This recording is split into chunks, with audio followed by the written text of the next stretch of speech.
Más tarde o más temprano, nos hemos hecho las grandes preguntas de la vida. ¿Quién o qué cosa soy yo? ¿De dónde he venido? ¿Qué hago aquí? ¿Cuánto tiempo viviré? Y si me muero, lo cual obviamente es inevitable, ¿a dónde iré? Las respuestas a estas preguntas pueden ser muy variadas, pero a la vez tienden a resumirse en solo un par de opciones. Una que es creída por millones de personas es que hay un Dios que nos creó, que tiene un plan para nuestro presente y un futuro de dicha y gloria sin fin. Otra opinión, que también tiene una gran aceptación, es que descendemos de la evolución. Jean-Paul Sartre lo expresó de esta manera: venimos de la nada, existimos para nada y nos vamos a la nada. ¿Cuál de las dos posiciones está en lo cierto? ¿Nos da lo mismo una que otra o por el contrario hay dos destinos bien opuestos? Bienvenidos a este programa, donde buscaremos evidencias que nos ayuden a dilucidar esta importante cuestión.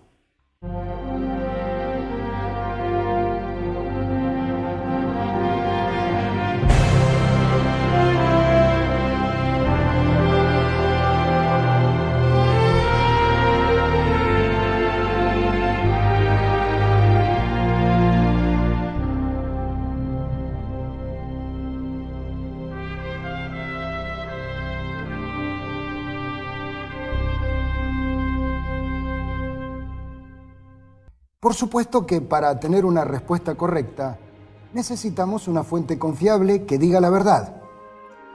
Voy a ilustrar lo que digo. Creo que por primera vez tuve conciencia de mi propia existencia cuando tenía 6 o 7 años. Recuerdo que iba con mi tía hacia el mercado. En el camino le pregunté: tía, ¿de dónde vine yo? Ella me respondió desde la sabiduría de sus años: te encontramos en un puesto de repollos en la feria. Bueno, si hasta hoy me acuerdo del incidente es por la impresión que me causó. Me imaginé a mí mismo, desnudo, rosadito, acostado entre los repollos verdes. Pero más tarde escuché lo que era común en esos días, que a los bebés los traía la cigüeña desde París.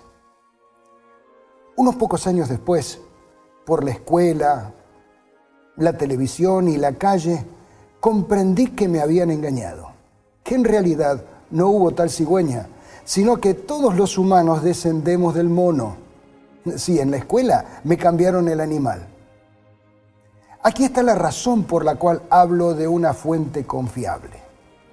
No lo era mi tía con sus repollos, no lo eran las personas que, tal vez porque les resultaba embarazoso hablar de embarazos, difundían la mentira de la cigüeña. ¿Será que nos dicen la verdad quienes dogmáticamente presentan una teoría muy bien elaborada de una evolución a partir de moluscos, reptiles y monos para vivir una existencia muy breve y terminar por fin hechos polvo en una tumba? Quizás sea este el origen del sentimiento de soledad o de desesperanza de tantos millones de personas. Si estamos aquí como fruto de la casualidad, no hay nadie a quien ir cuando nos asaltan las dudas, los problemas o la enfermedad. No hay nadie a quien pedir ayuda o consuelo. La respuesta de la evolución no es una respuesta, es tan solo una teoría ingeniosa, muy bien armada para que parezca creíble. Pero no crea usted que todo el mundo la acepta. Paul Lemoine asegura: la teoría de la evolución en la cual son modelados nuestros estudiantes constituye un dogma que todo el mundo continúa enseñando, pero cada uno en su especialidad, el zoólogo o el botánico, llega a la conclusión de que ninguna de las explicaciones disponibles es adecuada. También Arthur Kate fue sincero al afirmar: la evolución ni está probada ni se puede probar. Creemos en ella solamente porque la única alternativa es la creación especial y en eso no se puede pensar. Pero usted sí puede pensar en la alternativa.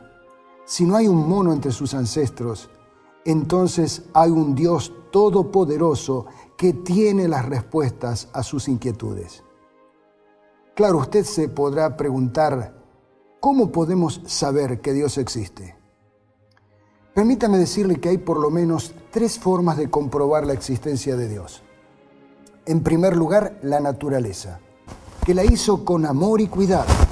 Y por supuesto, que está interesado en todo lo que hizo, incluyéndolo a usted.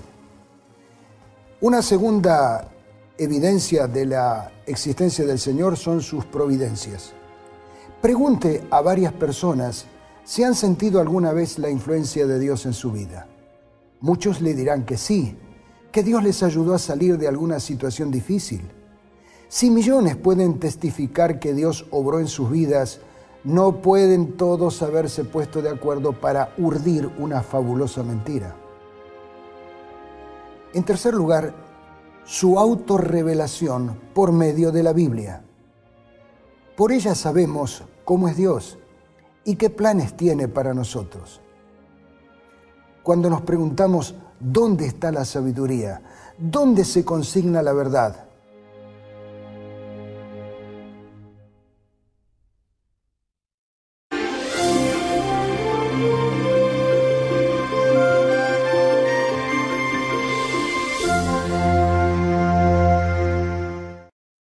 muchos libros han adquirido fama no solo en el idioma y el país en que fueron escritos, sino a través del mundo entero.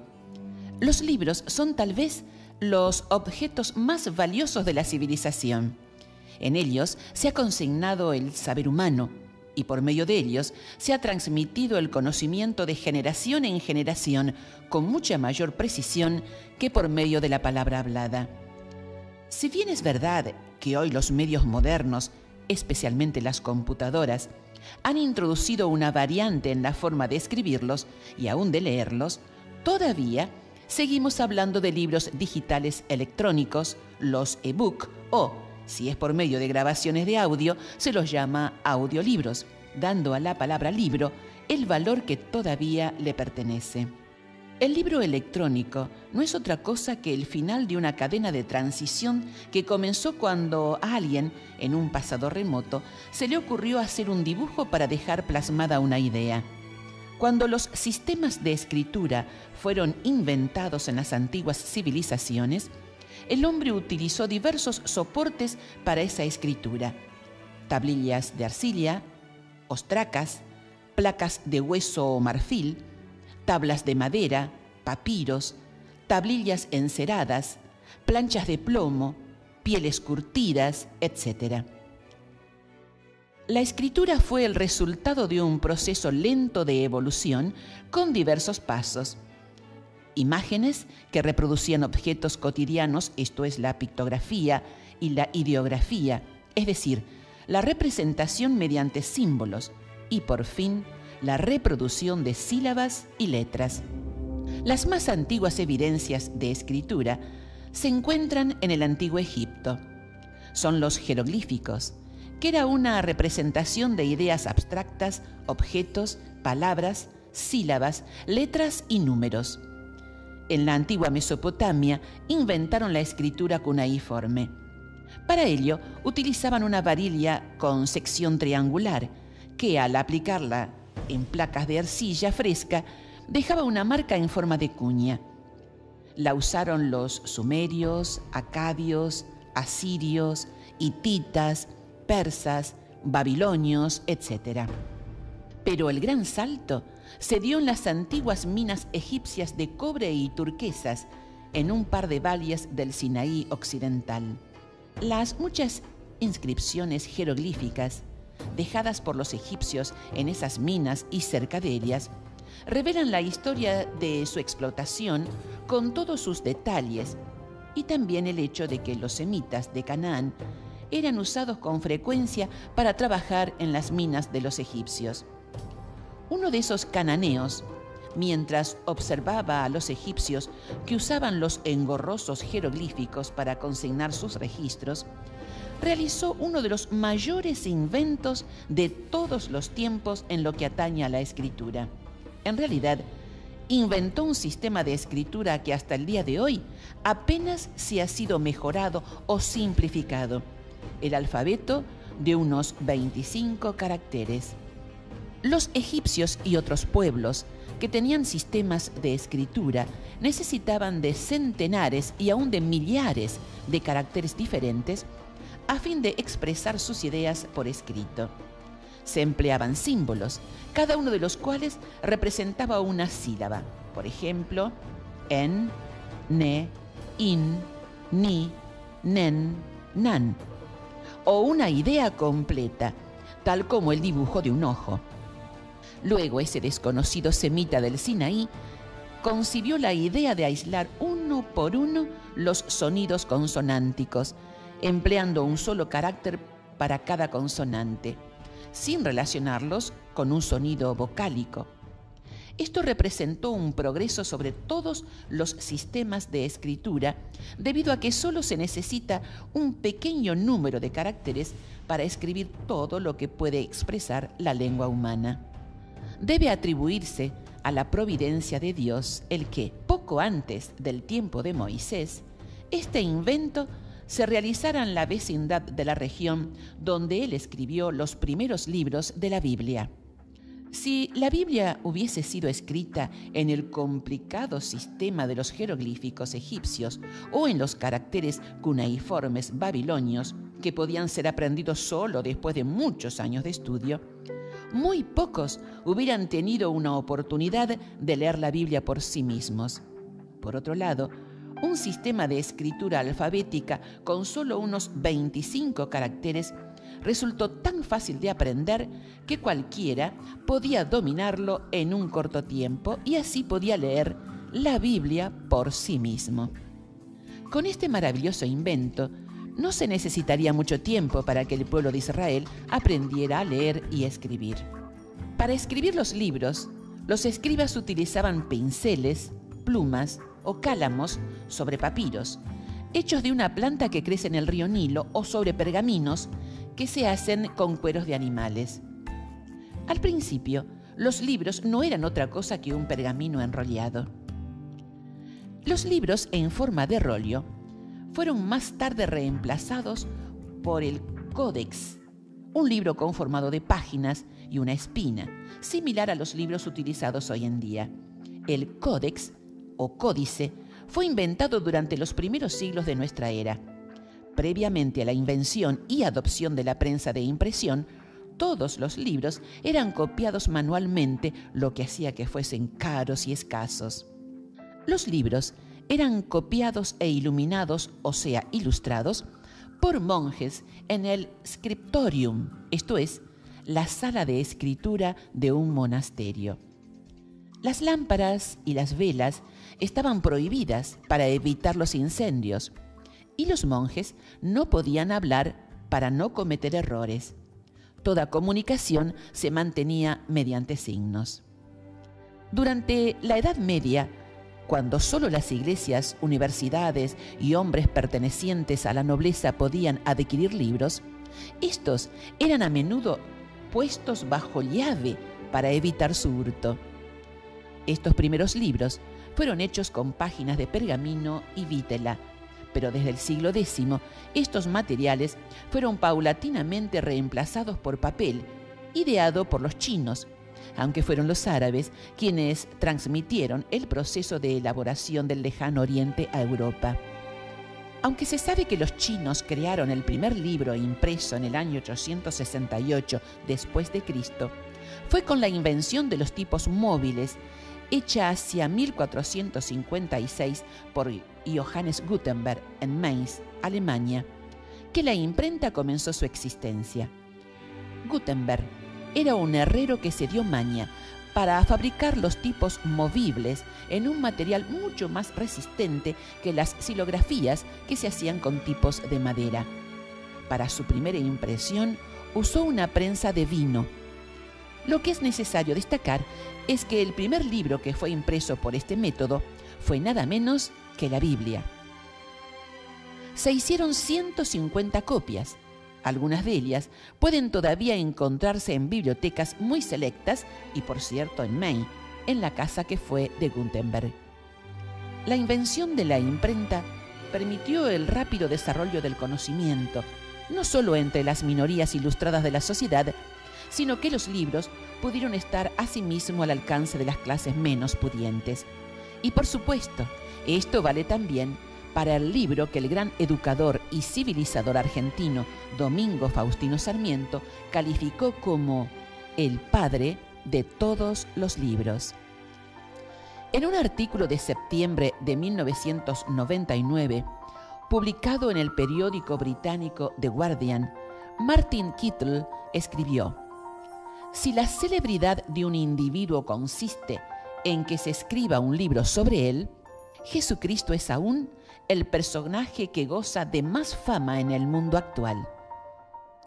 Una investigación que tomó como base los libros de la Biblioteca del Congreso de Estados Unidos, con sede en Washington, D.C., reveló la existencia de 17.239 obras acerca de Jesús, casi el doble que de William Shakespeare, quien alcanza el segundo lugar con 9.801. Vladimir Lenin resulta el tercero, con 4.492, seguido de Abraham Lincoln, con 4.378, y de Napoleón, con 4.007. El séptimo puesto, con 3.595, lo ocupa María, la Madre de Jesús, quien es la única mujer entre los 30 principales. Siguen músicos, artistas y científicos, pero no figura ningún personaje vivo en los 30 primeros lugares, agrega Kittle. Y por supuesto, el libro que inspiró a todos esos libros es la Biblia. Este término procede del griego y significa sencillamente libros. En origen, los libros de la Biblia eran rollos sueltos. Gracias a los códex, primero, y a la imprenta después, hoy los podemos tener encuadernados en un solo volumen. Aunque la Iglesia Católica agrega unos pocos más, llamados apócrifos, el consenso general de los cristianos es que el total de libros de la Biblia es 66, 39 en el Antiguo Testamento y 27 en el Nuevo Testamento. El primer autor fue Moisés, quien además del libro de Job, escribió los 5 primeros libros, conocidos como el Pentateuco. Unos 35 autores más, entre ellos el rey David, los grandes profetas como Isaías, Jeremías o Ezequiel, el apóstol Pablo y los evangelistas como Mateo, Marcos, Lucas y Juan completaron la producción en unos 1600 años. Ellos escribieron en hebreo, arameo y griego, y por supuesto, para la difusión mundial ha sido necesario desde la antigüedad hacer traducciones. El Antiguo Testamento se tradujo al griego a finales del siglo III a.C. Completado el Nuevo Testamento, la Vulgata latina fue una de las primeras traducciones a una lengua que se había asignado en el imperio que dominó el mundo por casi 600 años. Aunque tímidamente al principio, fueron surgiendo las traducciones a las lenguas que hoy hablamos. Juan Wycliffe, que la tradujo al inglés hacia 1380, fue atacado porque, se decía, había introducido entre la multitud un libro reservado solo para el uso de los sacerdotes. Martín Lutero terminó hacia 1534 la versión al alemán, que fue la herramienta principal en la reforma que él mismo había puesto en marcha.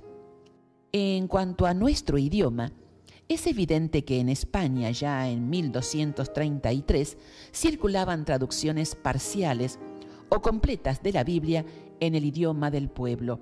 De lo contrario, no se habría promulgado el decreto de Jaime de Aragón que prohibía su lectura. Por orden del rey Alfonso el Sabio, en 1280 se terminó la traducción manuscrita de la Biblia alfonsina en romance, el idioma que fue la transición entre el latín y el castellano. Hubo otros intentos y publicaciones hasta llegar a la aparición de la primera Biblia completa en castellano. La traducción hecha por Casiodoro de Reina, un sevillano que se había visto obligado a salir de España por sus ideas religiosas, fue publicada en 1569 en Basilea, Suiza, por la misma época y en el mismo idioma en que Cervantes escribió El Quijote. Revisada por Cipriano de Valera, fue publicada en 1602 en Ámsterdam. Desde entonces, esta versión es la que ha venido circulando por millones en el mundo hispanohablante, gracias a la noble labor de las sociedades bíblicas. Las revisiones posteriores de 1862, 1909, 1960, 1995 y 2000 han puesto su lenguaje al día a fin de que resulte claramente comprensible. Y felizmente, en el siglo XXI, contamos con nuevas traducciones que cada vez más se esfuerzan por hacer más accesible el texto para muchas más personas. Entre ellas, la Biblia de Jerusalén, la versión popular y la nueva versión internacional, solo por citar algunas. Miles han elogiado las sagradas páginas de la Biblia. Uno de los más conmovedores testimonios es el de la poetisa chilena Gabriela Mistral. Libro mío, libro en cualquier tiempo y en cualquier hora, bueno y amigo para mi corazón, fuerte, poderoso compañero. Tú me has enseñado la fuerte belleza y el sencillo candor, la verdad sencilla y terrible en breves cantos. Mis mejores compañeros no han sido gentes de mi tiempo, han sido los que tú me diste: David, Ruth, Job, Raquel y María. Con los míos, estos son toda mi gente, los que rondan en mi corazón y en mis oraciones, los que me ayudan a amar y a bien padecer. ¿Cuántas veces me habéis confortado? Tantas como estuve con la cara en la tierra. ¿Cuándo acudí a ti en vano, libro de los hombres, único libro de los hombres? Por David amé el canto, mecedor de la amargura humana. En el Eclesiastés hallé mi viejo gemido de la vanidad de la vida, y tan mío ha llegado a ser vuestro acento que ya ni sé cuándo digo mi queja y cuándo repito solamente la de vuestros varones de dolor y arrepentimiento. Nunca me fatigaste como los poemas de los hombres. Siempre eres fresco, recién conocido, como la hierba de julio, y tu sinceridad es la única en que no hallo cualquier día pliego o mancha disimulada de mentiras.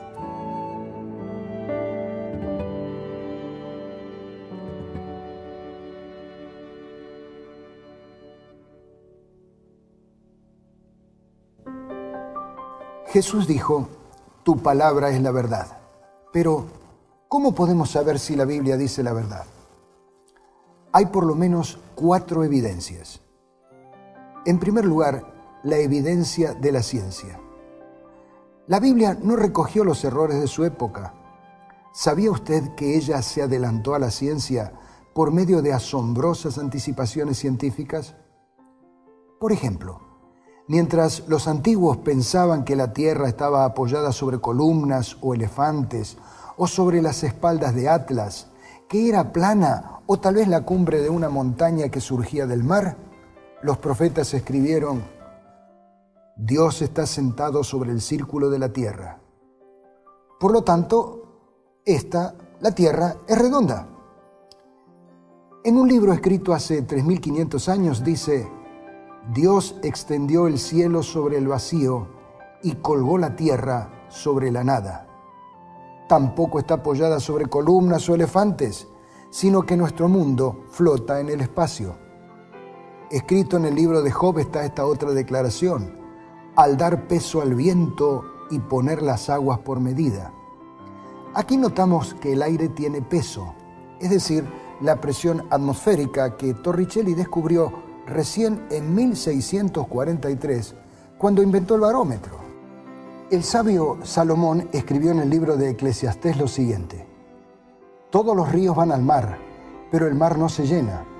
Al lugar de donde los ríos vinieron, allí vuelven para correr de nuevo. Esto no es otra cosa que el ciclo hidrológico que da vida al planeta. Jeremías escribió: como no puede ser contado el ejército del cielo, ni la arena del mar se puede medir. Aquí se afirma el número incontable de los astros del universo en una época cuando, según les alcanzara la vista, los sabios de la época ya habían contado y catalogado las estrellas. En el libro de Levítico leemos: estatuto perpetuo será por vuestras edades, donde quiera que habitéis, que ninguna grosura ni ninguna sangre comeréis.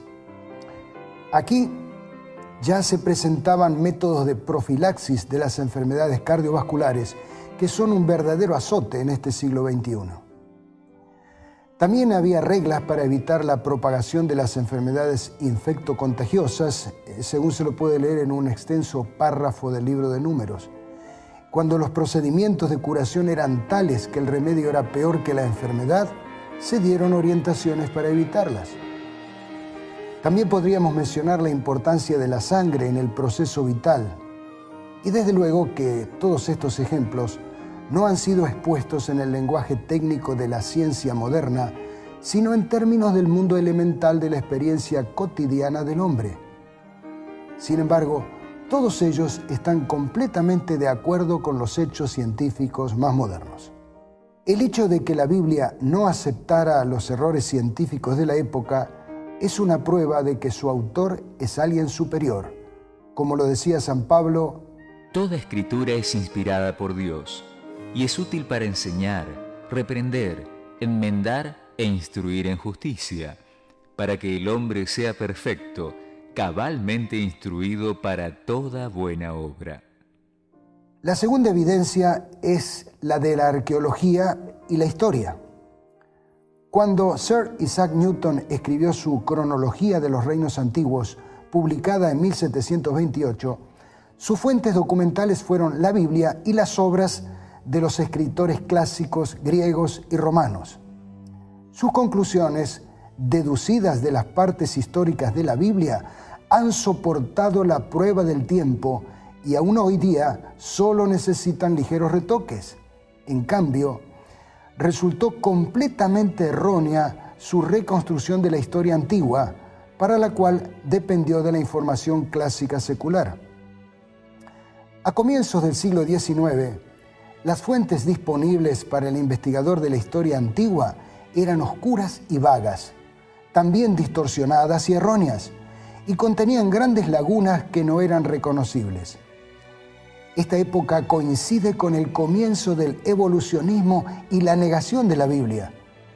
Basados en su escaso conocimiento, los críticos menospreciaban la Biblia, pero sus voces habrían de ser acalladas. Podríamos citar muchos ejemplos, pero con estos dos será suficiente. Los críticos de la Biblia decían que ésta hablaba de los eteos o hititas, pero que ese pueblo nunca había existido porque nada se había encontrado al respecto.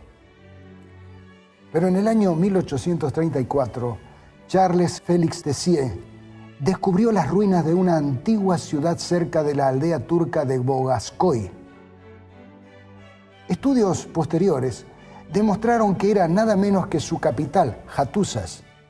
En 1880, Henry Sayce afirmó en una conferencia en Esmirna que todos esos restos pertenecían a los hititas que menciona la Biblia.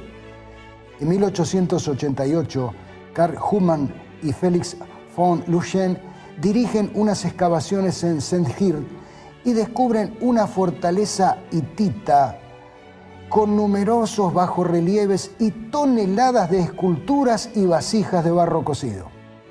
Quien viaje hoy a Ankara, la capital de Turquía, no puede dejar de visitar el famoso Museo de las Civilizaciones para contemplar las evidencias. ¿Cuáles son las evidencias? Miles de artefactos hallados que corroboran la historia. Si los hititas fueron de los primeros en ocupar esa tierra, no solo existieron, y la Biblia tenía razón, sino que ellos fueron también los primeros en usar el hierro.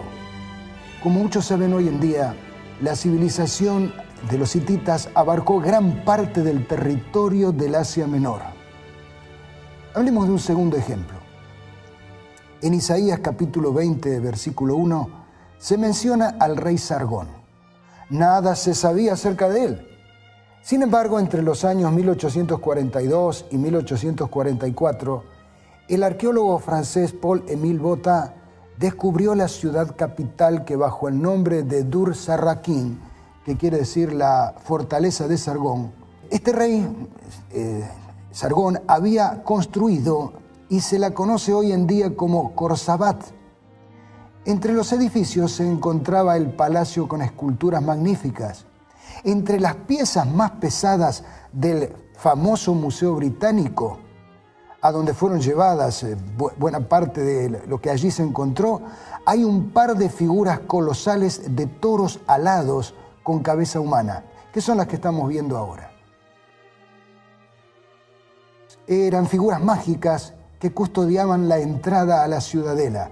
Esta es la evidencia. La Biblia había dicho la verdad y equivocados estaban sus críticos. Se han encontrado claves que capacitan a los eruditos modernos para descifrar escrituras por largo tiempo olvidadas, tales como los jeroglíficos egipcios e hititas, la escritura cuneiforme de Sumer y Babilonia, o los escritos alfabéticos de los antiguos habitantes de Palestina y Siria. Idiomas muertos durante miles de años fueron resucitados y se han sistematizado su gramática y vocabulario.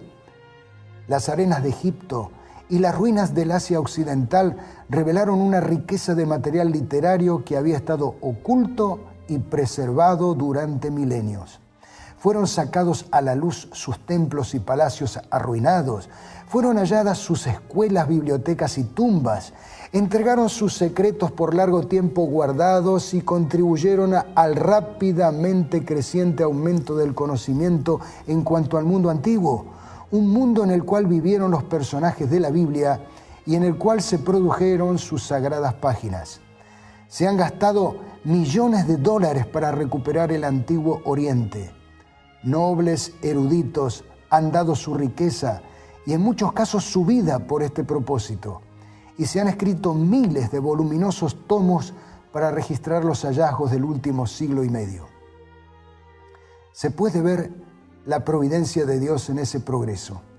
¿De qué otra manera podría explicarse que todo ese material invalorable estuviera oculto de la vista de los hombres durante tantos siglos, cuando nadie hubiera aprovechado de él y cuando no era necesario establecer que las Escrituras son fidedignas, pues nadie las impugnaba? ¿Cómo es que todo ese material salió a la luz cuando era más desesperadamente necesario para mostrar la veracidad de la palabra de Dios y la verdad de la historia sagrada? Un ojo vigilante lo había preservado para el día cuando haría su parte para testificar en favor de la verdad y cumplir las predicciones de Jesucristo de que, cuando los testigos vivientes cesaran de testificar por él y la verdad, clamarían hasta las mismas piedras. Una tercera evidencia de la veracidad de la Biblia son sus profecías. Se ha calculado que hay unos 31.124 versículos. De ellos, 8.352 hacen referencia a predicciones. O sea que hay 1.817 profecías. En otras palabras, 27% de la palabra de Dios es profética. El 65% del libro de Ezequiel son predicciones. Le sigue Jeremías con cerca del 60%. Después Isaías con el 59%. Sofonías tiene 89% de profecías. Lo mismo ocurre con el Nuevo Testamento. El Evangelio de Mateo es el que tiene más profecías. El 63% del Apocalipsis son profecías. La casi totalidad de las profecías ya se ha cumplido. Solo restan aquellas para las cuales el tiempo todavía no ha llegado. Voy a presentarle unas pocas. La profecía contra Babilonia. Babilonia, perla de los reinos, ornamento de la grandeza de los caldeos, será como cuando Dios destruyó a Sodoma y Gomorra. Nunca más será habitada, ni se morará en ella de generación en generación. Ni hincará allí tienda el árabe, ni pastores llevarán allí sus rebaños, sino que dormirán allí las fieras del desierto, y sus casas se llenarán de hurones. Pero antes de comentar la destrucción de Babilonia, le voy a mostrar otra profecía sorprendente. El mismo Isaías declara en el capítulo 44, versículo 28 de su libro: ¿Qué digo de Ciro? Es mi pastor, cumplirá todo lo que quiero. Al decir a Jerusalén, serás reedificada, y al templo serás fundado. Esta es una profecía impresionante, pues menciona a Ciro por su nombre, 1 siglo y medio antes de que él naciera, y predice su notable participación en la liberación de los judíos cuando él conquistó la ciudad de Babilonia. ¿Cómo lo hizo? Mientras el rey Belsasar estaba en una fiesta con sus burlones invitados, lo que incluía una orgía blasfema, alabando a sus dioses de plata y de oro y bebiendo de los vasos sagrados que habían traído de Jerusalén, Ciro, comandando a los medos y persas, desvió el curso del río Éufrates y por el lecho seco del río sus fuerzas se introdujeron en la ciudad por debajo de las murallas. Babilonia se llenó de soldados enemigos como de langostas, que tomaron la ciudad y que de ahí en adelante fue decayendo paulatinamente. Desde que Babilonia fue destruida, su lugar no ha sido habitado de nuevo excepto por animales salvajes. Visitantes de épocas pasadas dijeron que los beduinos de las proximidades evitaban acercarse a las ruinas, movidos por un temor supersticioso que les inspiraba ese lugar. Y los beduinos actuales dicen que las antiguas ruinas no ofrecen las condiciones necesarias para que allí more el hombre. Cosa muy extraña, porque está a la vera de un río importantísimo. Una segunda profecía es la que fue dada sobre Tiro. Está en el capítulo 26 del libro de Ezequiel, del cual citaremos algunos párrafos.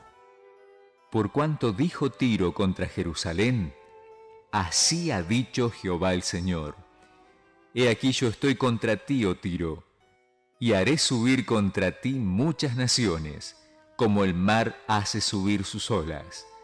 Y demolerán los muros de Tiro, y derribarán sus torres, y barreré de ella hasta su polvo, y la dejaré como una peña lisa. Tendedero de redes será en medio del mar, porque yo he hablado. Tiro era la poderosa ciudad comercial de los fenicios, quienes enviaban sus flotas mercantes hasta el Atlántico y quizá hasta la Gran Bretaña actual. Los tirios fundaron colonias en España y en el norte de África, colonias como Cartago, Gades, la actual Cádiz, y Abdera. Sus productos eran famosos en todo el mundo antiguo. Sin embargo, en el año 586, Nabucodonosor destruyó la ciudad que estaba en la costa. Los sobrevivientes huyeron a la isla vecina y se afirmaron en una nueva ciudad. Pero en 333, Alejandro asedió la nueva Tiro y construyó un terraplén desde la costa hasta la isla, empleando para ello las piedras y los escombros de la antigua Tiro. La profecía había señalado que sería tendedero de redes. Bien, los pescadores todavía hoy emplean el sitio de la antigua ciudad de Tiro para tender a secar sus redes. Déjeme hablarle de la profecía contra Petra. Petra, que quiere decir peña o roca, está a unos 80 kilómetros al sur del Mar Muerto. Era una fortaleza montañosa casi inexpugnable en medio de un anfiteatro natural. Solo había acceso al lugar por medio del Sic, un angosto desfiladero de alrededor de 2 kilómetros, por el cual se entra en la ciudad entre muros de piedra de 30 a 50 metros de altura. Allí había templos y palacios tallados en la roca viva. Sus habitantes eran hábiles para el comercio, pero con su religión corrupta adoraban al sol y le ofrecían sacrificios humanos. Cada semana, una mujer joven era violada. Su corazón era arrancado de su cuerpo vivo y ofrecido al sol naciente. Ellos estaban protegidos y confiados, Pero el profeta Jeremías les advirtió: Tu arrogancia te engañó y la soberbia de tu corazón. Tú que habitas en cavernas de peñas, que tienes la altura del monte, aunque alces como águila tu nido, de allí te haré descender, dice el Señor. Hoy la increíble Petra está en ruinas. Y podría seguir mencionando las profecías sobre otras naciones como Egipto o Asiria, o Moab, o Nínive, o Filistea, y sobre otros asuntos como las profecías sobre el nacimiento del Mesías, que son una verdadera biografía de Jesús escrita mucho antes de que él naciera. Porque ninguna profecía vino jamás por voluntad humana, sino que los santos hombres de Dios hablaron inspirados por el Espíritu Santo. La cuarta evidencia de que la Biblia dice la verdad es su efecto transformador. Según la famosa novela de Cervantes, al famoso también Quijote de la Mancha se le habrían alterado sus facultades mentales por la lectura de muchos libros de caballería. Bueno, hay quienes suponen que la lectura de la Biblia puede traer el mismo efecto, pero en realidad es todo lo contrario. Si este fuera un programa de testimonios, podríamos aquí presentar a miles de personas a las cuales la Biblia les cambió la vida. Criminales que llegaron a ser predicadores, prostitutas que llegaron a ser mujeres dignas, mentirosos que fueron ejemplo de verdad. No existe otro libro que haya logrado un efecto tal de transformación. Por eso permanece la evidencia de su inspiración. ¿Tiene valor la Biblia? Amigos, si nosotros compramos un equipo electrónico nuevo, hallaremos en algún lugar bien visible un manual de instrucciones. Sin él no podremos sacarle el mayor provecho a nuestro nuevo equipo. De la misma forma, la Biblia es el manual para la conducción de la familia y su lectura proporciona innumerables beneficios. Este es el que expresó el profeta Jeremías. Al encontrarme con tus palabras, yo las devoraba. Ellas eran mi gozo y la alegría de mi corazón. Y San Pablo afirmó: En efecto, todo cuanto fue escrito en el pasado se escribió para enseñanza nuestra, para que con la paciencia y el consuelo que dan las Escrituras mantengamos la esperanza. Hemos analizado algunas evidencias de la autoridad de la Biblia. Si ella es la verdad, entonces también su mensaje es verdadero. Entonces no solo podremos creer que hay un Dios, sino que Él está interesado en nosotros. Podemos creer que Jesús es nuestro Salvador. Podemos creer que tal como lo prometió, Él volverá. Cuando nos agobian los problemas, podemos recordar sus promesas. No se angustien, confíen en Dios y confíen también en mí. En el hogar de mi Padre hay muchas viviendas. Si no fuera así, ya se lo habría dicho a ustedes. Voy a prepararles un lugar, y si me voy y se lo preparo, vendré para llevármelos conmigo. Así ustedes estarán donde yo esté.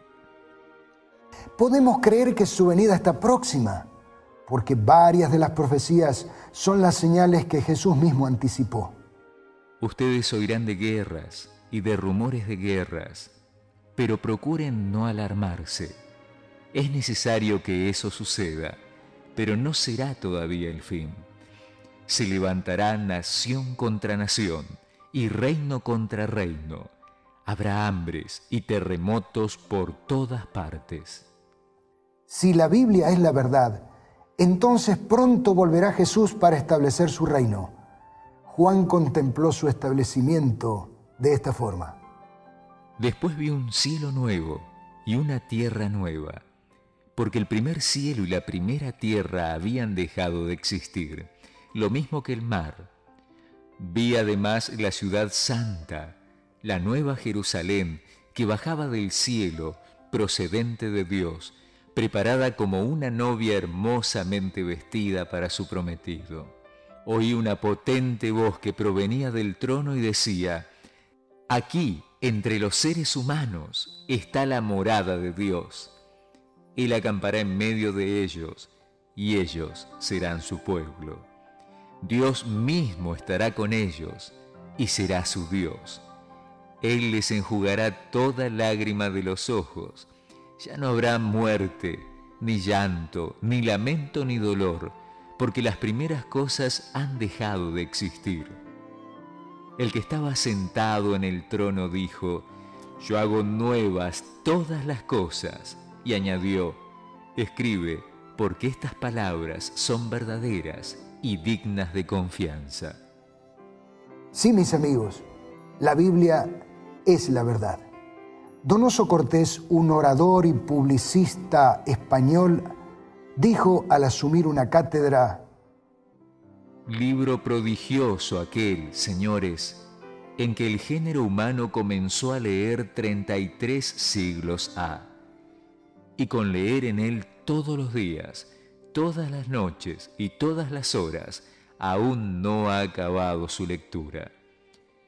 Libro prodigioso aquel en que se calcula todo antes de haberse inventado la ciencia de los cálculos, en que sin estudios lingüísticos se da noticia del origen de las lenguas, en que sin estudios astronómicos se computan las revoluciones de los astros, en que sin documentos históricos se cuenta la historia, en que sin estudios físicos se revelan las leyes del mundo.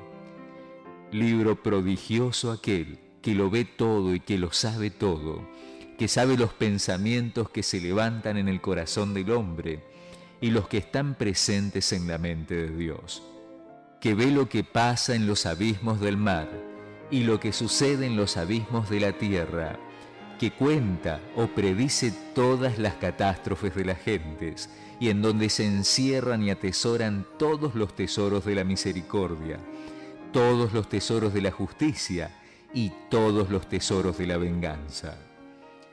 Libro, en fin, señores, que cuando los cielos se replieguen sobre sí mismos como un abanico gigantesco, y cuando la tierra padezca desmayos, y el sol recoja su luz, y se apaguen las estrellas, permanecerá él solo con Dios, porque es su eterna palabra, resonando eternamente en las alturas. Deseamos que este sagrado libro lo acompañe en toda su peregrinación en esta tierra. Este libro es la verdad. Las evidencias así lo confirman. Deseamos que este libro lo guíe para que pronto usted pueda entrar por las puertas de la ciudad de Dios. Lo invitamos a acompañarnos en los siguientes temas de esta serie para descubrir otras evidencias que sorprenden.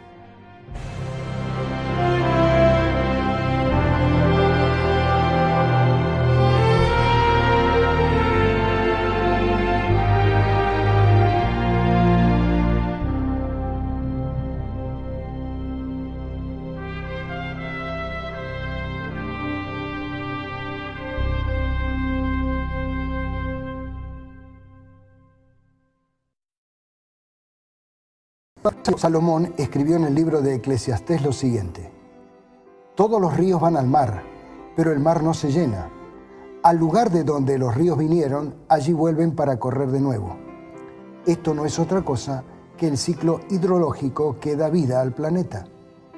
Jeremías escribió: como no puede ser contado el ejército del cielo, ni la arena del mar se puede medir. Aquí se afirma el número incontable de los astros del universo en una época cuando, según les alcanzara la vista, los sabios de la época ya habían contado y catalogado las estrellas. En el libro de Levítico leemos: estatuto perpetuo será por vuestras edades, donde quiera que habitéis, que ninguna grosura ni ninguna sangre comeréis.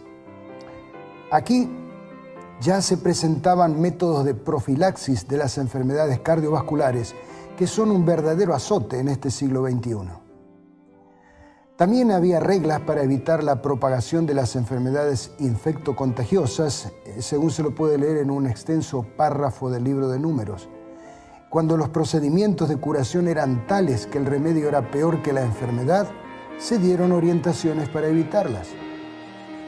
También podríamos mencionar la importancia de la sangre en el proceso vital.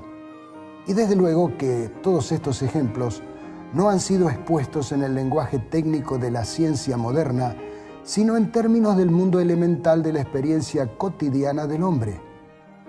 Sin embargo, todos ellos están completamente de acuerdo con los hechos científicos más modernos. El hecho de que la Biblia no aceptara los errores científicos de la época es una prueba de que su autor es alguien superior. Como lo decía San Pablo, toda escritura es inspirada por Dios y es útil para enseñar, reprender, enmendar e instruir en justicia, para que el hombre sea perfecto, cabalmente instruido para toda buena obra. La segunda evidencia es la de la arqueología y la historia. Cuando Sir Isaac Newton escribió su Cronología de los Reinos Antiguos, publicada en 1728, sus fuentes documentales fueron la Biblia y las obras de los escritores clásicos griegos y romanos. Sus conclusiones, deducidas de las partes históricas de la Biblia, han soportado la prueba del tiempo y aún hoy día solo necesitan ligeros retoques. En cambio, resultó completamente errónea su reconstrucción de la historia antigua, para la cual dependió de la información clásica secular. A comienzos del siglo XIX, las fuentes disponibles para el investigador de la historia antigua eran oscuras y vagas, también distorsionadas y erróneas, y contenían grandes lagunas que no eran reconocibles. Esta época coincide con el comienzo del evolucionismo y la negación de la Biblia. Basados en su escaso conocimiento, los críticos menospreciaban la Biblia, pero sus voces habrían de ser acalladas. Podríamos citar muchos ejemplos, pero con estos dos será suficiente. Los críticos de la Biblia decían que ésta hablaba de los eteos o hititas, pero que ese pueblo nunca había existido porque nada se había encontrado al respecto. Pero en el año 1834, Charles Félix Tessier descubrió las ruinas de una antigua ciudad cerca de la aldea turca de Bogaskoy. Estudios posteriores demostraron que era nada menos que su capital, Hattusas. En 1880, Henry Sayce afirmó en una conferencia en Esmirna que todos esos restos pertenecían a los hititas que menciona la Biblia. En 1888, Carl Humann y Felix von Luschen dirigen unas excavaciones en Sendkhire y descubren una fortaleza hitita con numerosos bajorrelieves y toneladas de esculturas y vasijas de barro cocido. Quien viaje hoy a Ankara, la capital de Turquía, no puede dejar de visitar el famoso Museo de las Civilizaciones para contemplar las evidencias. ¿Cuáles son las evidencias? Miles de artefactos hallados que corroboran la historia. Si los hititas fueron de los primeros en ocupar esa tierra, no solo existieron, y la Biblia tenía razón, sino que ellos fueron también los primeros en usar el hierro. Como muchos saben hoy en día, la civilización de los hititas abarcó gran parte del territorio del Asia Menor. Hablemos de un segundo ejemplo. En Isaías capítulo 20, versículo 1, se menciona al rey Sargón. Nada se sabía acerca de él. Sin embargo, entre los años 1842 y 1844, el arqueólogo francés Paul-Émile Botta descubrió la ciudad capital que bajo el nombre de Dur-Sarraquín, que quiere decir la fortaleza de Sargón, este rey Sargón había construido y se la conoce hoy en día como Khorramshahr. Entre los edificios se encontraba el palacio con esculturas magníficas. Entre las piezas más pesadas del famoso Museo Británico, a donde fueron llevadas buena parte de lo que allí se encontró, hay un par de figuras colosales de toros alados con cabeza humana, que son las que estamos viendo ahora. Eran figuras mágicas que custodiaban la entrada a la ciudadela. Esta es la evidencia. La Biblia había dicho la verdad y equivocados estaban sus críticos.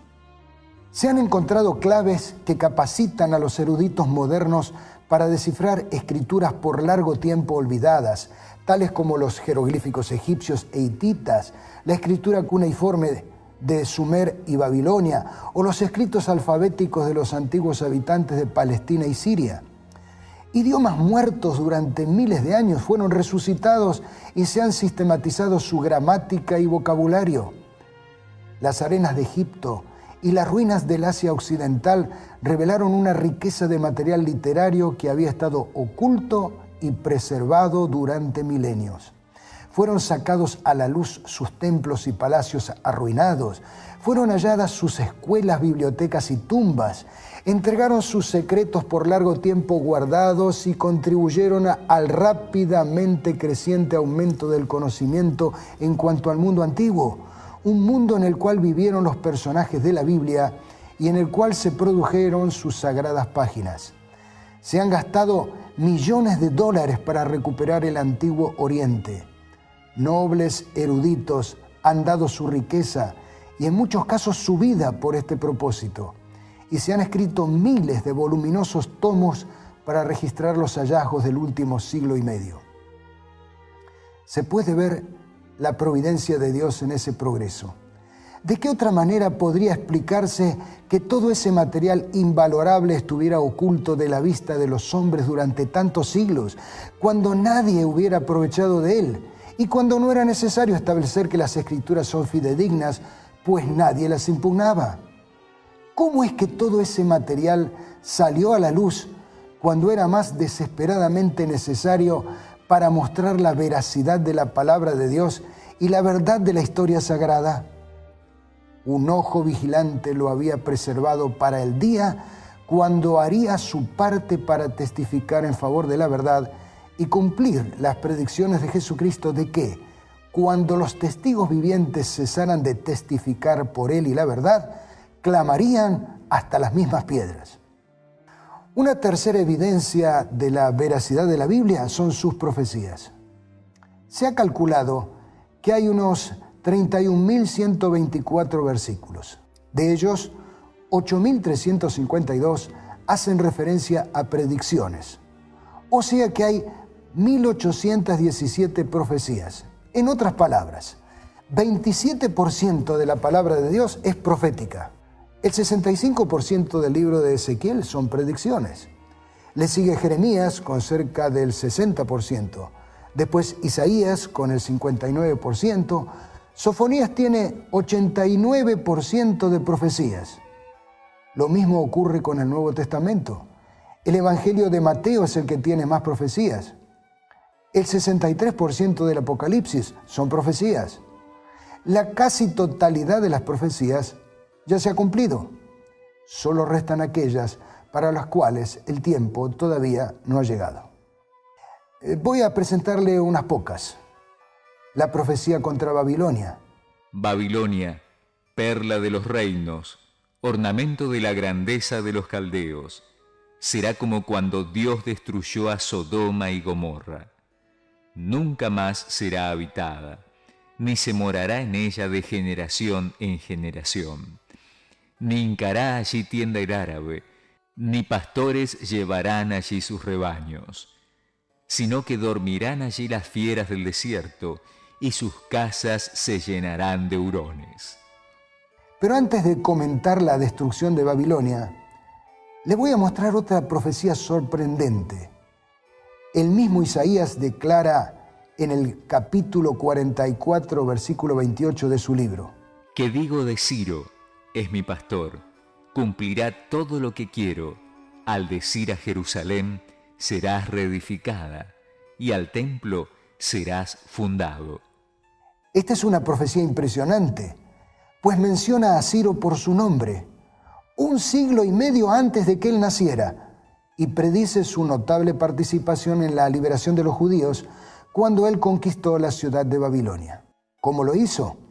Mientras el rey Belsasar estaba en una fiesta con sus burlones invitados, lo que incluía una orgía blasfema, alabando a sus dioses de plata y de oro y bebiendo de los vasos sagrados que habían traído de Jerusalén, Ciro, comandando a los medos y persas, desvió el curso del río Éufrates y por el lecho seco del río sus fuerzas se introdujeron en la ciudad por debajo de las murallas. Babilonia se llenó de soldados enemigos como de langostas, que tomaron la ciudad y que de ahí en adelante fue decayendo paulatinamente. Desde que Babilonia fue destruida, su lugar no ha sido habitado de nuevo excepto por animales salvajes.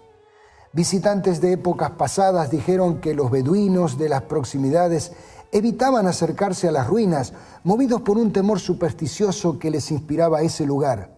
Y los beduinos actuales dicen que las antiguas ruinas no ofrecen las condiciones necesarias para que allí more el hombre. Cosa muy extraña, porque está a la vera de un río importantísimo. Una segunda profecía es la que fue dada sobre Tiro.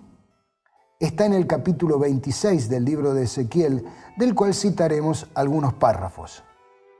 Por cuanto dijo Tiro contra Jerusalén, así ha dicho Jehová el Señor.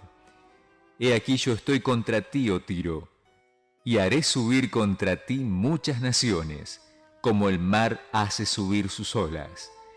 Y demolerán los muros de Tiro, y derribarán sus torres, y barreré de ella hasta su polvo, y la dejaré como una peña lisa. Tendedero de redes será en medio del mar, porque yo he hablado. Tiro era la poderosa ciudad comercial de los fenicios, quienes enviaban sus flotas mercantes hasta el Atlántico y quizá hasta la Gran Bretaña actual. Los tirios fundaron colonias en España y en el norte de África, colonias como Cartago, Gades, la actual Cádiz, y Abdera. Sus productos eran famosos en todo el mundo antiguo. Sin embargo, en el año 586, Nabucodonosor destruyó la ciudad que estaba en la costa. Los sobrevivientes huyeron a la isla vecina y se afirmaron en una nueva ciudad.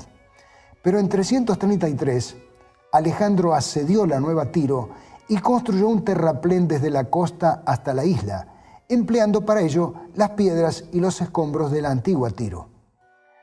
La profecía había señalado que sería tendedero de redes.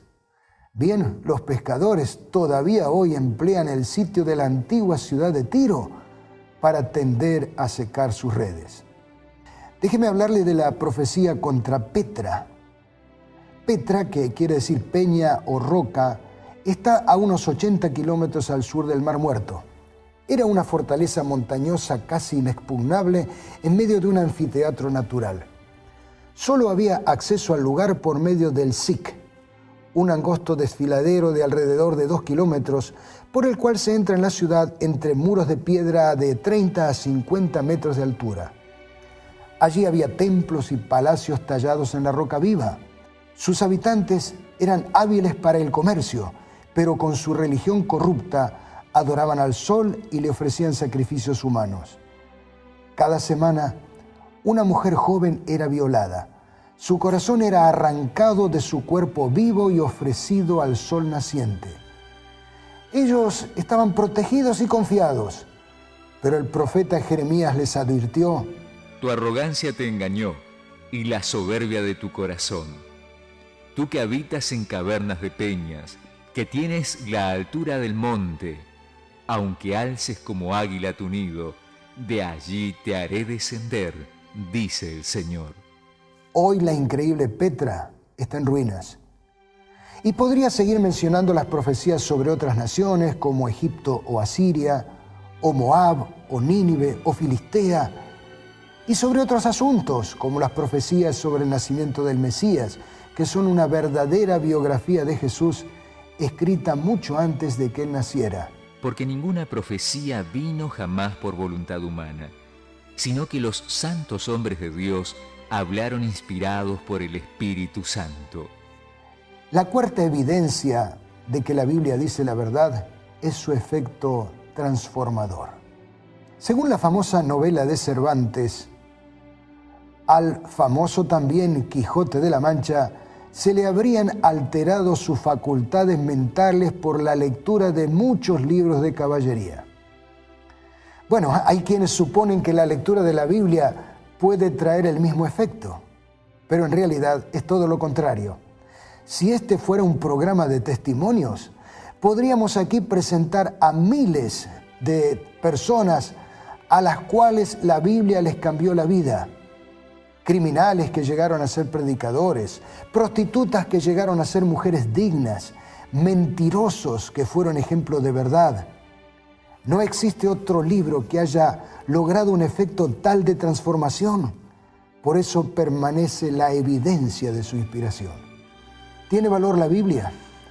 Amigos, si nosotros compramos un equipo electrónico nuevo, hallaremos en algún lugar bien visible un manual de instrucciones. Sin él no podremos sacarle el mayor provecho a nuestro nuevo equipo. De la misma forma, la Biblia es el manual para la conducción de la familia y su lectura proporciona innumerables beneficios. Este es el que expresó el profeta Jeremías. Al encontrarme con tus palabras, yo las devoraba. Ellas eran mi gozo y la alegría de mi corazón.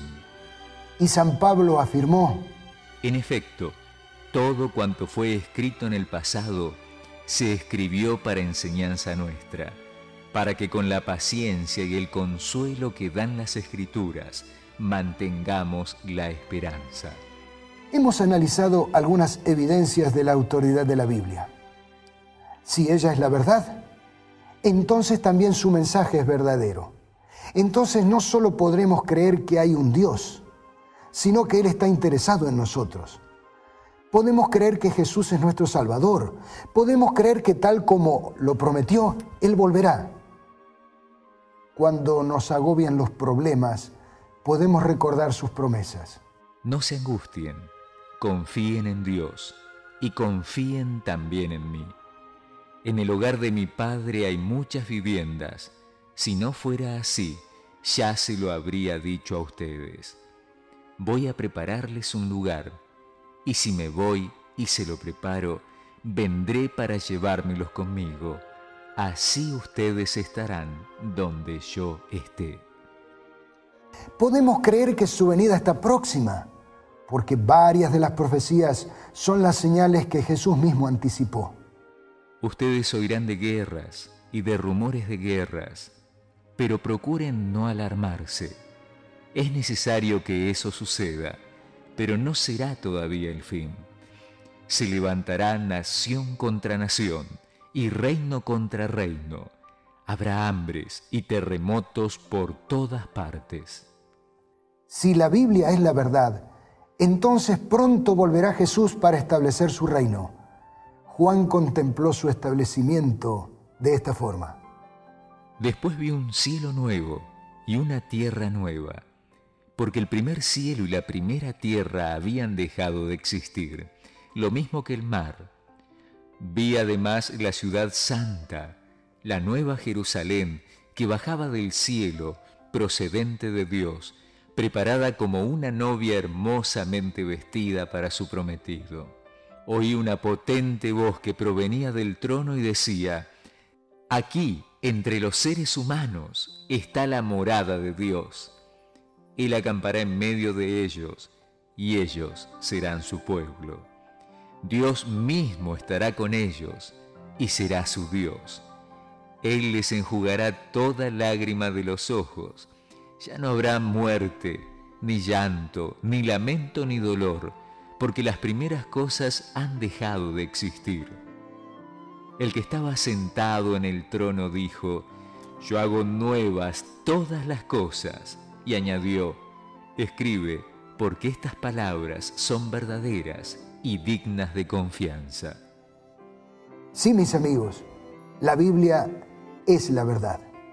Donoso Cortés, un orador y publicista español, dijo al asumir una cátedra: libro prodigioso aquel, señores, en que el género humano comenzó a leer 33 siglos ha, y con leer en él todos los días, todas las noches y todas las horas, aún no ha acabado su lectura. Libro prodigioso aquel en que se calcula todo antes de haberse inventado la ciencia de los cálculos, en que sin estudios lingüísticos se da noticia del origen de las lenguas, en que sin estudios astronómicos se computan las revoluciones de los astros, en que sin documentos históricos se cuenta la historia, en que sin estudios físicos se revelan las leyes del mundo. Libro prodigioso aquel que lo ve todo y que lo sabe todo, que sabe los pensamientos que se levantan en el corazón del hombre y los que están presentes en la mente de Dios, que ve lo que pasa en los abismos del mar y lo que sucede en los abismos de la tierra, que cuenta o predice todas las catástrofes de las gentes y en donde se encierran y atesoran todos los tesoros de la misericordia, todos los tesoros de la justicia y todos los tesoros de la venganza. Libro, en fin, señores, que cuando los cielos se replieguen sobre sí mismos como un abanico gigantesco, y cuando la tierra padezca desmayos, y el sol recoja su luz, y se apaguen las estrellas, permanecerá él solo con Dios, porque es su eterna palabra, resonando eternamente en las alturas. Deseamos que este sagrado libro lo acompañe en toda su peregrinación en esta tierra. Este libro es la verdad. Las evidencias así lo confirman. Deseamos que este libro lo guíe para que pronto usted pueda entrar por las puertas de la ciudad de Dios. Lo invitamos a acompañarnos en los siguientes temas de esta serie para descubrir otras evidencias que sorprenden.